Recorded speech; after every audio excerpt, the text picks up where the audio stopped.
அரசு சார்பில் குழு அமைத்து பல நாட்களாகியும் போக்குவரத்து கழக தொழிலாளர்களின் ஊதிய உயர்வு பிரச்சினை குறித்த பேச்சுவார்த்தை இதுவரை தொடங்கப்படவில்லை. இதனையடுத்து இந்த விவகாரம் தொடர்பான அடுத்த கட்ட நடவடிக்கை குறித்த அனைத்து போக்குவரத்து தொழிற்சங்கங்களின் ஆலோசனைக் கூட்டம் நாளை மறுநாள் நடைபெறும் என்று தோமுச பொதுச் செயலாளர் சண்முகம் தெரிவித்துள்ளார். அமைச்சகமோ அல்லது அரசோ கிணற்றில் போடப்பட்ட கல்லை போல எந்த விதமான பதிலையும் இன்னும் எங்களுக்கு தெரிவிக்கப்படவில்லை. நடவடிக்கை எடுக்க மாட்டோம் என்று சொன்ன துறை காவல்துறை மூலமாக பல்வேறு வழக்குகளை புனைந்திருக்கின்றார்கள். பல தொழிலாளர்களுக்கு வேலைக்கு வந்தும் கூட அவர்களுக்கு வேலை மறுக்கப்படுகின்றது.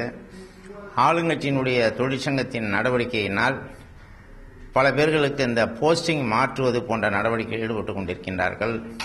பிரச்சனைகளை பேசுவதற்கு அதிகாரிகளோ அல்லது துறையை சார்ந்த யாரும் முன்வராமல் இருக்கின்றார்கள். இறுதியாக நாங்கள் 22ஆம் தேதி அன்று இது குறித்து அனைத்து தொழிற்சங்கங்களும் கலந்து பேசி அடுத்த கட்டமாக அரசு உடனடியாக பேச வேண்டும் என்பதை வலியுறுத்துகின்றோம். அவர்கள் உடனடியாக பேச முன்வராவிட்டால் அடுத்த கட்ட நடவடிக்கை என்ன என்பதையும் நாங்கள் அந்த கூட்டத்தில் முடிவு தெரிவிப்போம்.